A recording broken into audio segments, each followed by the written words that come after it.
Hi అండి, praise the lord. యేసయ్య నాతో ఉంటే రోజు ఒక పండుగ, కిడేది దరికి రాదు ఆయనుంటే అండగా. యేసయ్య నాతో ఉంటే రోజు ఒక పండుగ, కిడేది దరికి రాదు ఆయనుంటే అండగా. కిడేది దరికి రాదు ఆయనుంటే అండగా. కరువు కాటకాలు నన్నేమి చేయలేవుగా, లేమి అపజయములు నన్ను కృంగదీయలేవుగా. కరువు కాటకాలు నన్నేమి చేయలేవుగా, లేమి అపజయములు నన్ను కృంగదీయలేవుగా. కరువు కాటకాలు నన్నేమి చేయలేవుగా, లేమి అపజయములు నన్ను కృంగదీయలేవుగా.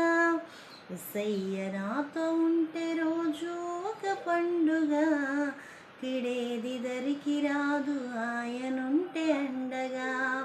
కిడేది దరికి రాదు ఆయనుంటే అండగా.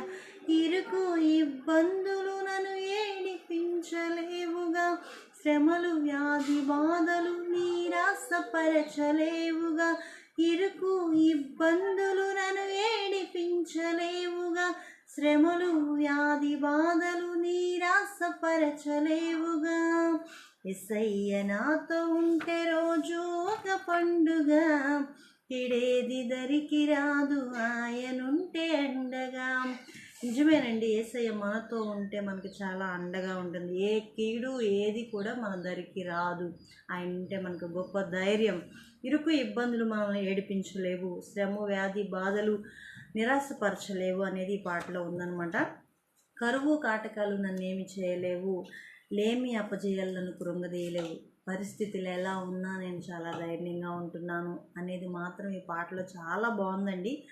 దీన్ని అర్థం చేసుకుంటే చాలా అర్థమవుతుంది. కరువు కాటకాలు నన్ను ఏమీ చేయలేవు, యేసయ్య నాతో ఉంటే అని చెప్తున్నాం.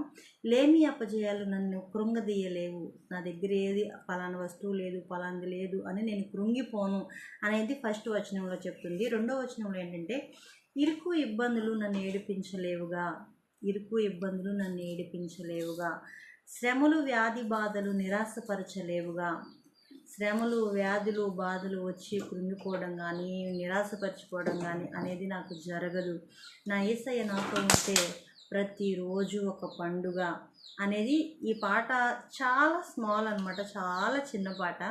మనం ప్రార్థన చేసుకున్నప్పుడు యేసయ్య ఇరుకులు ఇబ్బందులు శోధనలని మనం ఎలా ప్రార్థన చేస్తామో అలాగే యేసయ్య నీవు మాతో ఉంటే ప్రతిరోజు ఒక పండుగ ప్రభావ, ఏ కీడు ఏ దరికి రాదు యేసయ్య అని మనం అడుగుతాం కదా. అదే రకం చాలా చిన్న పాట అండి, ప్రతిరోజు కుటుంబ ఆరాధనలో పాడుకోవచ్చు. Praise the Lord. Thank you.